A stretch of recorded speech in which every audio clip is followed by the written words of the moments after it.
ঈসা আলাইহিস সালাতু ওয়াস সালাম দামেস্কে, বর্তমানে সিরিয়া, ওই সিরিয়ার জমিনে একটা মসজিদ থাকবে, মিনারওয়ালা একটা মসজিদ থাকবে।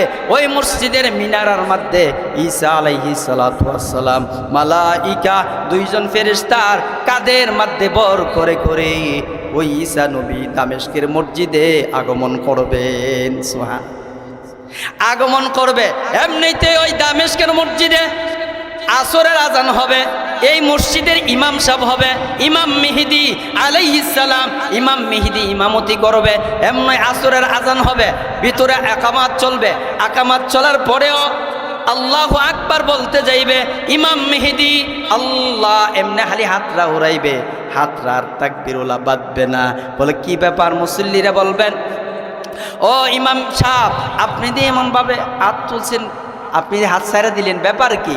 এই মুহূর্তে আমি শুনলাম, আমি যেই মসজিদে ইমামতি করলাম সিরিয়ার জমিনে দামেস্কে, ওই মসজিদের মিনারার মধ্যে আমার জাতি ভাই পয়গম্বর ঈসা আলাইহিস সালাতু ওয়াস সালাম আগমন করছেন। সুবহানাল্লাহ। ঈসা নবী আগমন করার পর মুসল্লি সব দৌড়াইয়া থাকবো না, বাইরিব, কথা কয় না, মুসল্লি বাইরিব।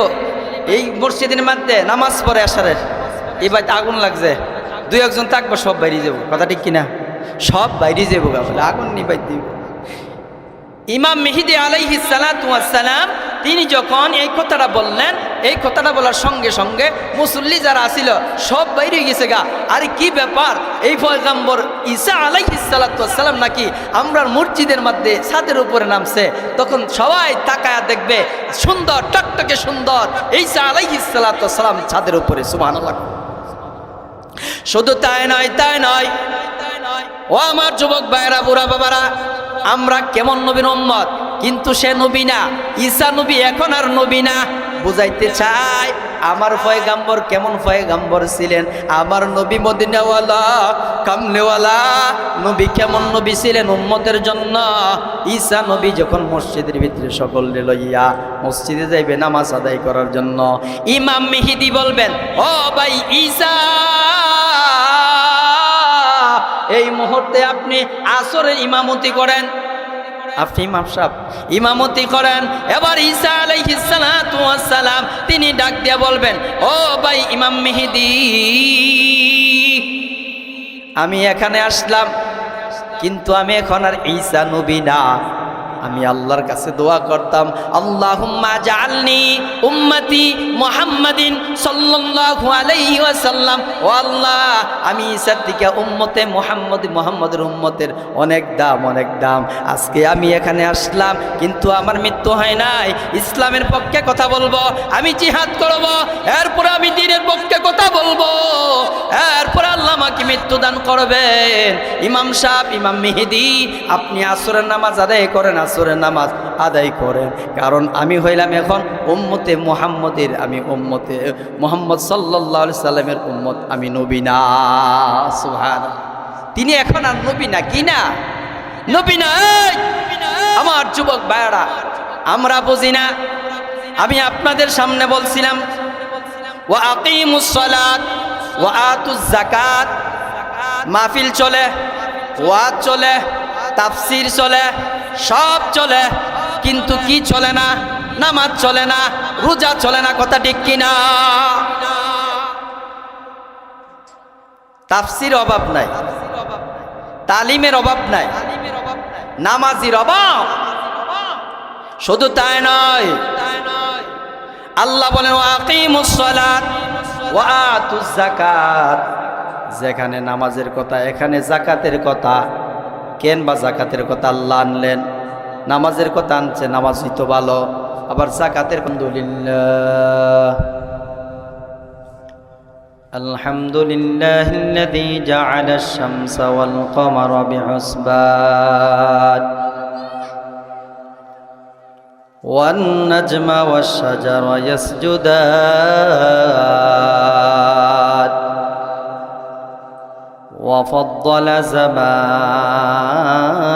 على زمان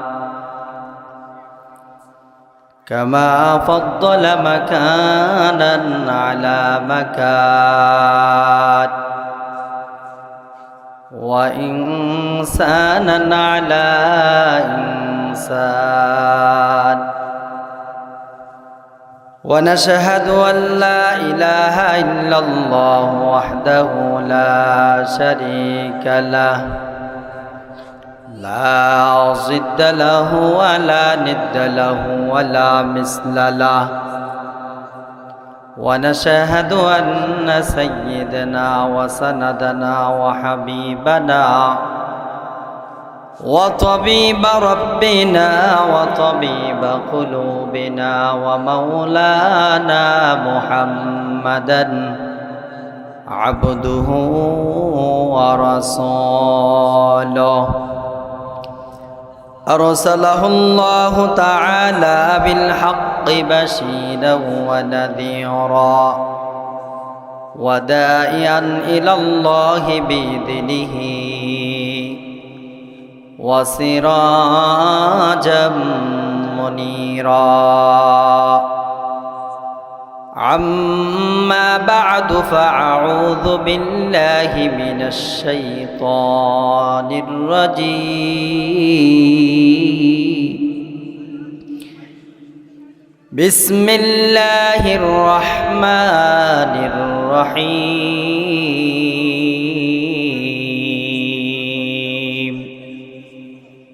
وأقيموا الصلاة وآتوا الزكاة صدق الله مولانا العظيم وصدق رسوله النبي الحبيب الكريم إن الله وملائكته يصلون على النبي يا أيها الذين آمنوا صلوا عليه وسلموا تسليما اللهم صل على محمد وعلى آل محمد كما صليت على إبراهيم وعلى آل إبراهيم إنك حميد مجيد اللهم بارك على محمد وعلى آل محمد كما باركت على إبراهيم وعلى آل إبراهيم إنك حميد مجيد بلغ العلا بكماله كشف الدجى بجماله حسنت جميع خصاله صلوا عليه وآله محمد ہرگز نہ گفتہ تا نہ گفتہ جبرائیل جبرائیل ہرگز نہ گفتہ تا نہ گفتہ رب الجلیل আলহামদুলিল্লাহ ঐতিহ্যবাহী টিগর উত্তর পূর্বকোণা নূরে মদিনা এলাকা ভিত্তিক আজকের 2 দিন বিবি তাফসির কোরআন মাহফিলের আজ আখিরি মোনাজাত শেষ দিন। আজকে শেষ দিনে ইসলামী মহাসম্মেলন সম্মানিত সভাপতি সাহেব উস্তাদুল উলামা ফিরে কামেল আল্লামা আলহাজ হজরত মৌলানা আইয়ুব আলী সাহেব দামাত বরকাতুহুম মাদ্দাদুল্লাহুল আলিয়া, আমরা শুকরিয়া জ্ঞাপন করি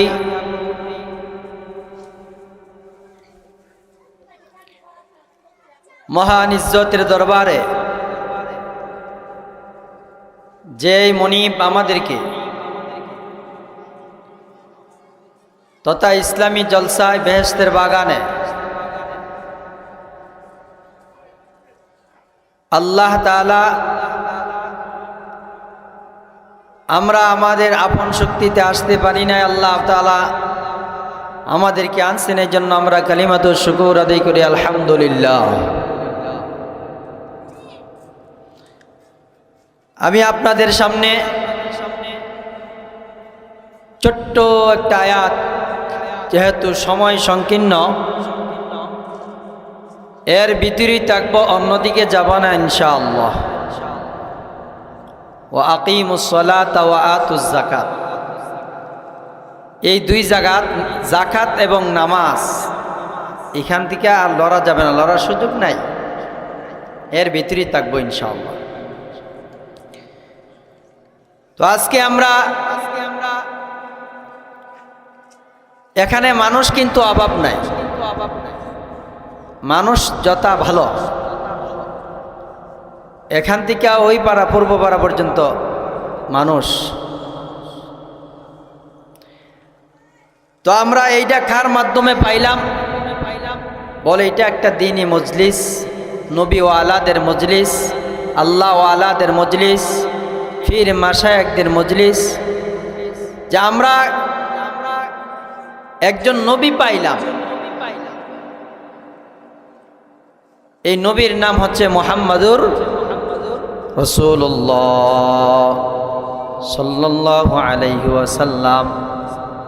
এরে আমার টিগর যুবকের ভাই, কেমন একটা উম্মত আমরা, কেমন উম্মত হইলাম, কেমন নবী পাইলাম আমরা জানি না। আমাদের নবীর আগে একজন পয়গম্বর, তার নাম ছিল ঈসা রূহুল্লাহ। এর আগে একজন পয়গম্বর ছিলেন, পয়গম্বরের নাম হচ্ছে মুসা কালিমুল্লাহ। মুসা নবী বনি ইসরাইলের, ঈসা আলাইহিস সালাতু ওয়াস সালাম তিনিও বনি ইসরাইলের। কিন্তু ঈসা নবী আল্লাহর কাছে কইতেন, আল্লাহ তুমি আমাকে নবী বানাইয়া পাঠাইলা, কিন্তু আমি ইনজিল কিতাব সাক্ষী দেই, তাওরাত সাক্ষী দেয়। ঈসা আলাইহিস সালাতু ওয়াস সালাম বলেন, আল্লাহ আমাকে তুমি ইনজিল কিতাব দান করেছ, এই ইনজিল কিতাবে পাইলাম একজন পয়গম্বর আসবে, ওই পয়গম্বরের নাম হবে মুহাম্মাদুর রাসূলুল্লাহ। আয় আল্লাহ, আমি পয়গম্বর ঈসা, আমি পয়গম্বর ঈসা, মুসা আদম থেকে নিয়ে ঈসা রূহুল্লাহ পর্যন্ত আমি হইলাম মুহাম্মদ সাল্লাল্লাহু আলাইহি ওয়াসাল্লামের আগের নবী। আমি শুনতে পাইলাম, ইনজিল কিতাবে পাইলাম, আমি ঈসার থেকে মুহাম্মদের উম্মতের দাম বেশি হবে। সুবহানাল্লাহ। আমার টিগর যুবক ভাইরা, কিন্তু আমরা কোন নবীর উম্মত আমরা আজকে বুঝি না, দুনিয়াটা আমরা বুঝি। ঈসা নবী এই কথা দোয়া করতেন, আল্লাহুম্মা জাআলনি উম্মতি মুহাম্মাদিন সাল্লাল্লাহু আলাইহি ওয়াসাল্লাম। এই ঈসা নবী এখন আছে না নাই? আছে। ঈসা নবী আছে, ওয়াল আরদা জমিনে না, ফিস সামা। ঈসা নবী দ্বিতীয় আসমানে আছে। কত আসমানে? দ্বিতীয় আসমানে। ঈসা আলাইহিস সালাতু ওয়াস সালাম তৎকালীন সময় বিমান নাই, রকেট নাই, হেলিকপ্টার নাই। ঈসা নবী ওয়াল আরদা জমিনে ছিলেন, ফিস সামা আসমানে কেমনে উঠলো? কে তুলেছেন? আরো জোরে আল্লাহ রাব্বুল আলামিন বলেন, আল্লাহ কেন উঠাইলেন? তার বা কারণ কি? আমার টিগর যুবকের ভাইরা, শোনো শোনো, আমরা কেমন নবীর উম্মত? ঈসা নবী দোয়া করার কারণে আল্লাহ উঠাইলেন উপরে। সুবহানাল্লাহ। শুধু তাই নয়, তাই নয়, আল্লাহর পয়গম্বর ছিল জমিনে। তৎকালীন সময় বনি ইসরাইলের লোকেরা ঈসা নবীকে মারার জন্য অনেক চেষ্টা করছে, এবং শুধু তাই নয়, অনেক পয়গম্বর তারা মারছে, অনেক মুসলমান মারছে, অনেক নবীও মারছে। লাস্ট মুহূর্তে দ্বীনের দাওয়াত যখন দেয় ঈসা রুহুল্লাহ, বেঈমান ইহুদিরা তখন তাকে তাড়া করলো, একটা দৌড়ান দিল যে ঈসাকে আমরা হত্যা করে ফেলবো, কারণ ঈসাকে যদি হত্যা করতে পারি আমরা বেঈমান, আমরা মুশরিক, আমাদের ধর্মটা আমরা ভালো মতে চালাইতে পারবো। নাউজুবিল্লাহ। এখন তারা দৌড়ান দিছে, দৌড়ান দেওয়ার সাথে সাথে ঈসা আলাইহিস সালাতু ওয়াস সালামকে আল্লাহ উপরে উঠায় লাইলেন। সুবহানাল্লাহ কোন। ইহুদিরা বলেন, এখন আমরা ঈসাকে সাহাম তীর মারো। সাহাম মানে তীর, সাহাম মানে তীর মারো। ফিসসামা, আকাশের দিকে তীর মারো, আসমানের দিকে তীর মারো। ওই যে ঈসা উঠতেছে, তীর মারো, তীর মারো। এমনই তারা বেঈমানরা, ইহুদিরা এমনি এভাবে সাহাম তীর মারলো। তীর যখন মারলে আল্লাহ পাক মহান রব্বুল আলামিন সূরা নিসার মধ্যে আল্লাহ তাআলা বলেন, ও দুনিয়ার উম্মতের দল, ঈসা নবী তো রক্তপাত হয় নাই, বরংস আমি আল্লাহ ওই সাহাম, বাংলা হইল তীর, এই তীরের মধ্যে দাম মানে রক্ত, দাম মানে রক্ত, দিমা রক্ত সমূহ আমি আল্লাহ পাক ওই সাহাম তীরের মধ্যে আমি আল্লাহ দাম মানে রক্ত লাগাইয়া দিলাম। এই তীরটা যখন ওয়াল আরদা জমিনের মধ্যে পড়লো, বেঈমান মুশরিকরা বলেন, ইহুদিরা বলেন, দেখো দেখো মরিয়মের পুত্র ঈসা, মরিয়মের পুত্র ঈসাকে আমরা মাইরা লাইলাম। বলে কেমনে বুঝলা? দেখো দেখো এই তীরের মধ্যে রক্ত লাগাই, সাহাম সাইয়িদ রক্ত সমূহ তীরের মধ্যে, তীরটা জমিনে পড়ছে, তারা গিয়া মাইরা লাইছে। কি করছে? তারা মাইরা লাইছে। আসলে মারছে না উড়াইছে? কে উড়াইছে? কে উড়াইছে? এই মাসটা হলো রজব মাস। কি মাস? আল্লাহর নবী যখন মেরাজে গেলেন, মেরাজের সুন্দর ঘটনা। এখান থেকে প্রথম আসমানে উঠলেন, আদম নবীর সাথে সাক্ষাৎ হইলেন। দ্বিতীয় আসমানেই ঈসা রুহুল্লাহর সাথে সাক্ষাৎ হইলেন। সুবহানাল্লাহ কন্যা। ও আমার মুরব্বী বাবারা, ইহুদিরা বলেন, আমরা তীর দেখ রক্ত, আনন্দ কর, আনন্দ কর। আমরা ঈসারে মাইরা লাইলাম, মরিয়মের পুত্র ঈসারে আমরা মাইরা লাইলাম। এখন কি করা, কি করা? এখন আমরাও আনন্দ করব, উল্লাস করব। বলে কি আনন্দ, কি আনন্দ, কি উল্লাস? ও এই যে দেখা যায় তীর, তীরের মাথাটা এমনভাবে একটা ফলের মতো এমনি উঠে, তীরের মাথাটা কিন্তু সুক্কা থাকে, দুই দিকে দুইটা মাথা থাকে। ও আমার যুবকরা, ও যুবক ভাই, আমরা যে নবীর উম্মত, মদিনাওয়ালা কামলেওয়ালার উম্মত, হায়াতুন নবী, জিন্দা নবী, রাহমাতুল লিল আলামিনের উম্মত, আমরা এটা বুঝাইতেছি। এরপর আমি আসল জায়গা যাচ্ছি। হে আমার যুবক ভাইরা, ঈসা আলাইহিস সালাতু ওয়াস সালাম, এরা বলছে বাইরে রইছি, শেষ। এখন এটাকে আমরা যে মরিয়মের পুত্র ঈসা, তারে যে আমরা মারলাম, এটার স্মৃতি হিসাবে তো আমরা একটা জিনিস রাখা দরকার। বলে হয় কি জিনিস? এটা যেন আমরা তামাম দুনিয়ার মধ্যে আমরা ছড়াইয়া দিতে পারি। আমরা মুসলমানদের পয়গম্বর ঈসাকে আমরা শেষ করে দিলাম, ঈসা আর দুনিয়াতে নাই। এই স্মৃতিটা আমরা ইহুদিরা বাস্তবায়ন করে আমরা এটা আমরা ঝুলাইয়া রাখতে চাই। কি করতে রাখতে চা? ঝুলাইয়া, গাছের মধ্যে ঝুলাইয়া। বলে এটা কেমনে রাখা হইল? কয়টা রাখা হইল? দেখেন সরাই যদি কোনো কিন্ডারগার্টেন থাকে, যদি কোন বাচ্চাদের কিজি স্কুল থাকে, এই স্কুলের মধ্যে দেখেন একবার এলএলবি করছে, অর্থাৎ ল অ্যাডভোকেট ব্রাহ্মণবাড়িয়া। যখন আপনি কাউতুলি যাইবেন দেখবেন যারা অ্যাডভোকেট তাদের গলার মধ্যে একটা কুত্তার জিব্বার মতো একটা কাপড় আছে, আছে না নাই? আছে না নাই? এটা হইল ট্রাই। এটা কি তাই? ও কি করছে? ও বিসিএস ক্যাডার করছে, এমবিবিএস পাস করছে, এলএলবি করছে, তার গলার মধ্যে একটা টাই লাগাইয়া দিছে। ও আইএ পাস করছে, টাই লাগাইয়া দিছে। ছোট্ট বাচ্চা কিন্ডারগার্টেনে পড়ে, তার গলার মধ্যে একটা টাই লাগাইয়া ঝুলাইয়া দিছে। কিজি স্কুলে পড়ে, তার গলার মধ্যে একটা টাই লাগাইয়া দিছে। টাই লাগাইয়া দিয়া বলে এটা মুসলমানদের জন্য হারাম, মুসলমানদের জন্য হারাম। ওই তৎকালীন সময় বনি ইসরায়েলের পয়গম্বর ঈসা আলাইহিস সালাতু ওয়াস সালাম কে মারার পরে তারা বলেন আমরা এই গলার মধ্যে কাপড় লাগাইয়া এই টাইটা লাগাইয়া এখানে ঝুলাইয়া রাখবো। ও আমার মুসলমান মা বোনেরা গো, ছোট্ট ছোট্ট বাচ্চারা বোঝে না, এদের গলার মধ্যে টাই লাগাইয়া দাও। টাই পরা মুসলমানদের জন্য হারাম, টাই পরা মুসলমানদের জন্য হারাম। এটা আমার না, এটা বনি ইসরাইলের পয়গম্বর ঈসা। ওই ঈসা এখন কি হবে? ও উম্মতের দল, ঈসা আলাইহিস সালাতু ওয়াস সালাম ওই আকাশের মধ্যে আছে। আকাশ থেকে কোন সময় নামব? ফিস সামাওয়াতি ওয়াল আরদ, আর ওই জমিনের মধ্যে কোন দিন আসবে? কিয়ামতের আগে। ঈসা আলাইহিস সালাতু ওয়াস সালাম দামেস্কে, বর্তমানে সিরিয়া, ওই সিরিয়ার জমিনে একটা মসজিদ থাকবে, মিনারওয়ালা একটা মসজিদ থাকবে। ওই মসজিদের মিনারার মধ্যে ঈসা আলাইহিস সালাতু ওয়াস সালাম মালাইকা দুইজন ফেরেশতার কাদের মধ্যে বর করে করে ওই ঈসা নবী দামেস্কের মসজিদে আগমন করবেন। সুবহান, আগমন করবে। এমনিতে ওই দামেস্কের মসজিদে আসরের আজান হবে, এই মসজিদের ইমাম সাহেব হবে ইমাম মেহেদী আলাইহিস সালাম। ইমাম মেহেদী ইমামতি করবে। এমনি আসরের আজান হবে, ভিতরে একামাত চলবে। একামাত চলার পরেও আল্লাহু আকবার বলতে যাইবে ইমাম মেহেদী। আল্লাহ এমনি খালি হাতরা উড়াইবে, হাতরা আর তাকবীরুল্লাহ বাঁধবে না।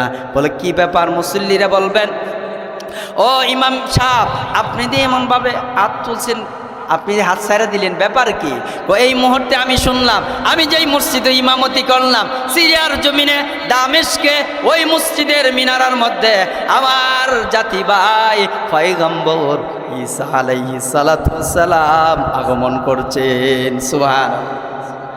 ঈসা নবী আগমন করার পর মুসল্লি সব দৌড়াইয়া থাকবো না, বাইরিব, কথা কই না, মুসল্লি বাইরিব। এই মসজিদের মধ্যে নামাজ পড়ে আসারের এই বাড়িতে আগুন লাগছে, দুই একজন থাকবো, সব বাইরে যাবো, কথা ঠিক কিনা? সব বাইরে যাবো, বলে আগুন নিবাই দিব। ইমাম মেহেদী আলাইহিস সালাতু ওয়াস সালাম তিনি যখন এই কথাটা বললেন, এই কথাটা বলার সঙ্গে সঙ্গে মুসল্লি যারা আসিল সব বাইরে গেছে গা। আরে কি ব্যাপার? এই পয়গম্বর ঈসা আলাইহিস সালাতু ওয়াস সালাম নাকি আমরা মসজিদের মধ্যে ছাদের উপরে নামছে। তখন সবাই তাকায়া দেখবে সুন্দর টকটকে সুন্দর ঈসা আলাইহিস সালাতু ওয়াস সালাম ছাদের উপরে। সুবহানাল্লাহ। শুধু তাই নয়, তাই নয়, ও আমার যুবক ভাইরা, বুড়া বাবারা, আমরা কেমন নবীর উম্মত, কিন্তু সে নবী না। ঈসা নবী এখন আর নবী না। বুঝাইতে চাই আমার পয়গম্বর কেমন পয়গম্বর ছিলেন। আমার নবী মদিনাওয়ালা কামলেওয়ালা নবী কেমন নবী ছিলেন উম্মতের জন্য। ঈসা নবী যখন মসজিদের ভিতরে সকলে লইয়া মসজিদে যাইবে নামাজ আদায় করার জন্য, ইমাম মেহেদী বলবেন ও ভাই ঈসা, এই মুহূর্তে আপনি আসরের ইমামতি করেন। আপনি ইমাম সাহেব ইমামতি করেন। এবার ঈসা আলাইহিস সালাতু ওয়াস সালাম তিনি ডাক দিয়ে বলবেন ও ভাই ইমাম মেহেদী, আমি এখানে আসলাম, কিন্তু আমি এখন আর ঈসা নবী না। আমি আল্লাহর কাছে দোয়া করতাম, আল্লাহুম্মা জাআলনি উম্মতি মুহাম্মাদিন সাল্লাল্লাহু আলাইহি ওয়াসাল্লাম। ও আল্লাহ, আমি ঈসার থেকে উম্মতে মুহাম্মদের উম্মতের অনেক দাম, অনেক দাম। আজকে আমি এখানে আসলাম, কিন্তু আমার মৃত্যু হয় নাই। ইসলামের পক্ষে কথা বলবো, আমি জিহাদ করব, এরপরে আমি দ্বীনের পক্ষে কথা বলবো, এরপরে আল্লাহ আমাকে মৃত্যু দান করবেন। ইমাম সাহেব, ইমাম মেহেদী, আপনি আসরের নামাজ আদায় করেন, আসরের নামাজ আদায় করেন, কারণ আমি হইলাম এখন উম্মতে মুহাম্মদের, আমি উম্মতে মুহাম্মদ সাল্লাল্লাহু আলাইহি সাল্লামের উম্মত, আমি নবী না। সুবহানাল্লাহ। তিনি এখন আর নবী না, কি না? নবী না। আমার যুবক ভাইরা, আমরা বুঝি না। আমি আপনাদের সামনে বলছিলাম ওয়া আকিমুস সালাত ওয়া আতুজ যাকাত, মাহফিল চলে, ওয়াজ চলে, তাফসীর চলে, সব চলে, কিন্তু কি চলে না? নামাজ চলে না, রোজা চলে না, কথা ঠিক কিনা? তাফসীর অভাব নাই, তালিমের অভাব নাই, নামাজির অভাব। শুধু তাই নয়, আল্লাহ বলেন ওয়া আকিমুস সালাত ওয়া আতুজ যাকাত। যেখানে নামাজের কথা, এখানে যাকাতের কথা। কেন বা যাকাতের কথা আল্লাহ আনলেন? নামাজের কথা আনছে, নামাজই তো ভালো, আবার যাকাতের কথা কেন আনলেন? এরে উম্মতের দল, আল্লাহ পাক মহান রব্বুল আলামিন এই দুইটা কাজকে প্রদান দিলেন। বলে কেমনে? নামাজ পড়া নফল না ওয়াজিব না ফরজ? কেউ মানে মুসলমান না, ও জানি না দি নামাজ ফরজ না সুন্নত? অক্তিয়া নামাজগুলা নামাজ ফরজ। ধন সম্পদ থাকলে হজ করা, এরপরে জাকাত। জাকাত কি? এই যুবক, মা বাবার খেদমত করা, কথা কই না? নামাজ পড়া ফরজ এটাও জানি, রোজা রাখা ফরজ এটাও জানি, নামাজের বাহিরি ভিতরে ফরজ এটাও জানি, গোসলের 3 ফরজ এটাও জানি। আমার টিগর গ্রামের যুবক ভাইরা, মা বাবার খেদমত করা এই ফরজ আমরা মানি না, কথা ঠিক কিনা? আল্লাহ বলেন নামাজ যেমন ফরজ, হজ যেমন ফরজ, রোজা যেমন ফরজ, ইসলামী যত 130 ফরজ, তেমনি ভাবে মা বাবার খেদমত করাও ফরজ, কথা ঠিক কিনা? যুবক, আজকে যখন কারো সন্তান হয় না, আলেমের কাছে দৌড়ায়, ফিসাবের কাছে দৌড়ায়, কবিরেজার কাছে দৌড়ায়, ডাক্তারের কাছে দৌড়ায়। কেন? একটা সন্তানের জন্য। কিসের জন্য? কিসের জন্য ভাই? একটা সন্তানের জন্য দৌড়ায়। ও কেন? আমারে মানুষ আটপুরা বলবে, আমার কোনো সন্তান নাই। যদি মেয়ে থাকে তাহলে ছেলের জন্য দৌড়ায়, শুধু ছেলে থাকলে আবার হনহার কবিরাজের কাছে, আলেমের কাছে, ফিসাবের কাছে, ডাক্তারের কাছে দৌড়ায় ছেলের লাগিয়া। এমন আছে না নাই? বলে কি লিগা? একটি সন্তান দাও রে আল্লাহ, একটি সন্তান দে, কামাই খাইবার আশা নাই রে, আমায় মাটি যেন দে। ঠিক কিনা?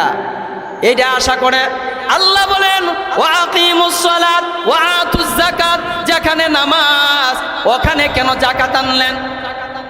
এই যাকাত আমরা বুঝি না, যাকাত আমরা বুঝি না। এ আমার যুবক ভাইরা, আমি রমজান মাসে যেই বাড়িতে তালিম করি, রমজান মাসে মহিলাদের যেই বাড়িতে আমি তালিম করি, এই মহিলার গত রমজানের আগের রমজানে গলার একটা হার, বাস্তব ঘটনা। যাকাত দিলে যে মানুষের মাল কমে না, যাকাত দিলে যে মাল নষ্ট হয় না, যাকাত দিলে যে মাল চুরি হয় না, লম্বা ঘটনা। তো বিডি গেছে কসবা বাজারে। কসবা বাজারে যখন গেছে, এই হার আমাদের উত্তরপাড়ার মালু ভাইয়ের বাজারটার মতো বাজার, আমি যেখানে থাকি, এই বাজারে হাটটা সিরা বুরকাট নিচ দিয়া মাটি ফিরে গেছে। বিডি গেছে দৌড়াইয়া কসবা বাজার টাজার কইরা, কিরে আমার হার কই না, হার ছিল। তখন দৌড়ে সে যেখান থেকে গাড়ি তুলছে, এখান থেকে বাস্তব ঘটনা, আবার একটা গাড়ি রিজার্ভ করে আনছে। আইনা ছায়া দেখি এটা বালুর মধ্যে জিকজিক করতেছে। সুবহানাল্লাহ কইতেন না? এই মহিলাটা জাকাত দে, জাকাতটা আমার নিব, নিয়া বাস কইরা কইরা কইরা কইরা এই টাকাগুলো আলাদা করবো, স্বর্ণের টাকা সব কিছু আলাদা কইরা কইরা জাকাত দিব। আমি বলছি দেখেন, আল্লাহ বলছেন ওয়াকিমুস সালাত ওয়া আতুজ যাকাত। আল্লাহর কথা কোনোদিন মিথ্যা হতে পারে না, কারণ তুমি জাকাত দেওয়ার কারণে আল্লাহ তাআলা তোমার মাল ফিরিয়ে দিয়েছে, কথা ঠিক কিনা? শুধু এমন না, যত জাকাত, যত জায়গার মধ্যে কোরআনের নামাজের কথা আইছে, তার পিছনে ওয়াকিমুস সালাত ওয়া আতুজ যাকাত, এখানে আবার জাকাতের কথা আইছে। কিসের কথা? এ আমার টিগর গ্রামের বড়লোক ভাইরা, আজকে জাকাত আমরা কে দেয়? শাড়ি, লুঙ্গি। তোমারে কোন আমকে কইছে? তোমাকে কোন ব্যাগ করে বলছে তুমি আরেকজনের টাকা দিয়া তুমি লুঙ্গি কিনবা, আরেকজনের টাকা দিয়া তুমি শাড়ি কিনবা? এটা সম্পূর্ণ হারাম। মৌলবীরা আমরা কই না? চাকরি নি না তাকে চেয়ার নি সুইটা লাগা, সম্পূর্ণ নিষেধ। যাকাত টাকা টাকা দিতে হবে, তার টাকা তুমি কেন দিবা? হযরত উমর যাকাতের টাকা নিয়ে কান্দলে ঘুরতো, যখন মিসকিন পাইতো ধরতো, ভাই এদিকে আসো, তুমি মিসকিন না? দাঁড়াও দাঁড়াও দাঁড়াও, ওই বস্তা হুলতো হইলে টাকার বান্ডিল দিত, ভাই আমারে আল্লাহর হস্তে মাফ করে দিও, তোমার টাকা লয়ে আমি ঘুরতেছি, তোমার যে সময় মতো আমি দিতে পারলাম না, এই জন্য আমি দুঃখিত, আমি তোমার কাছে মাপ চাই। আমিরুল মুমিনিন একজন বাচ্চা, আর আমরা একটা লুঙ্গি, একটা ওই কিতাইতা শাড়ি ময়রা জায়গা, গাজীপুর কয়েক বছর আগে মরছে না, আপনার 40 ভাগের 1 ভাগ সেই জায়গা আলাদা করতে হবে, 40 ভাগের 1 ভাগ 2 টাকা, এরপরে হলে আর 8 আনা, এই 2.5 টাকা তুমি ভাগ কইরা কইরা লাখে 2.5 টাকা, 1 লক্ষে 2.5 কয় হাজার, 1 লক্ষ 2.5 টাকা, আর 97,500 টাকা তোমার। কিন্তু ঠিকমতে তুমি জাকাত না দেওয়ার কারণে আল্লাহ বলেন এই জাকাত না দেওয়ার কারণে তোমার 97,500 টাকাটা তোমার জন্য হালাল ছিল, এ আমার বড়লোক ভাইয়েরা। কিন্তু এই 2.5 টাকা না দেওয়ার কারণে বাথরুমের ময়লা হয়ে গেছে। এজন্য জাকাত, শুধু তাই নয়, আল্লাহর নবী সাল্লাল্লাহু আলাইহি ওয়াসাল্লাম তিনি কি করতেছেন, রমজান মাসে জাকাতের ওয়াজ করতেছে। সাহাবায়ে কেরামরা বলতেছেন আপনারা 40 ভাগের 1 ভাগ, 40 ভাগের 1 ভাগ আপনারা জাকাত দিবেন। আমার নবী মসজিদে নববীর মধ্যে বসে বসে তিনি বলতেছেন যে আপনারা জাকাত দিবেন, আপনাদের মাল চুরি হবে না, আপনাদের মাল নষ্ট হবে না, আপনাদের মাল কোনো দিন কোনো কিছু হবে না, আপনারা জাকাত দেন। এক ইহুদি মহিলা তিনি মসজিদে নববীর কাছে কান্ডা দিয়ে শুনতেছে, কি রে মুহাম্মদ কি কই, মুহাম্মদ কি কই, মাল বলে চুরিও না। সে ছিল মদিনার ধনাঢ্য ব্যক্তি, সে ছিল মদিনার ধনাঢ্য ব্যক্তি। তখন এই মহিলা বাদ গেছে, মুহাম্মদ তো জীবনে মিথ্যা কথা কই না, এক কাজ করি মুহাম্মদের কথাটা শূন্য দিই যান, জাকাত দিলি বলে মাল নষ্ট না। এবিডি বাড়িতে গিয়া সব মাল 40 ভাগের 1 ভাগ, 40 ভাগের 1 ভাগ, 40 ভাগের 1 ভাগ এগুলা বন্টন করছে। বন্টন কইরা আল্লাহ রাস্তায় ইহুদি সে দিয়া দিছে, ও মুহাম্মদের কথাটা সত্য হইতে পারে। কয়েকদিন পরে তার 70 থেকে 100 উট মদিনা থেকে সিরিয়া যাবে ব্যবসার জন্য, বাণিজ্য সওদাগররা তারা চলে যাবে ব্যবসার মধ্যে। চলে গেলে ওরা ব্যবসা করতেছেন, ব্যবসা করতেছে, ব্যবসা করতেছে। হঠাৎ একদিন এই মহিলা বলতেছেন সবাই তো গেছে, টেলিফোন নাই, মোবাইলও নাই, কোনো কিছু নাই, এখন কি করা।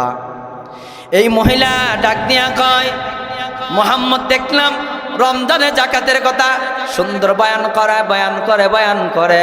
আমি মুহাম্মদের কথা শুই না, এই 70 থেকে 100 উট আমি বোঝাই করিয়া করিয়া আমি সিরিয়া পাঠাইলাম ব্যবসা করার জন্য। ব্যবসা করতে গিয়া তারা রাত্রেবেলা আবার রওনা দিলেন, ব্যবসা শেষ, লাভ্যাংশ নিয়া 70 থেকে 100টা উট নিয়া আবার মদিনায় রওনা দিলেন।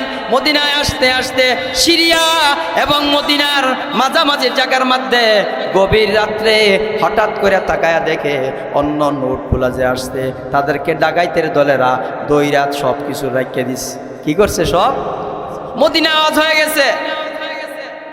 সিরিয়াতে একদল ব্যবসায়ী মদিনা ফিরার সময় তাদের ডাকাতে দইরা দান যত টাকা পয়সা ছিল ধন সম্পদ সব রাখিয়া দিছে।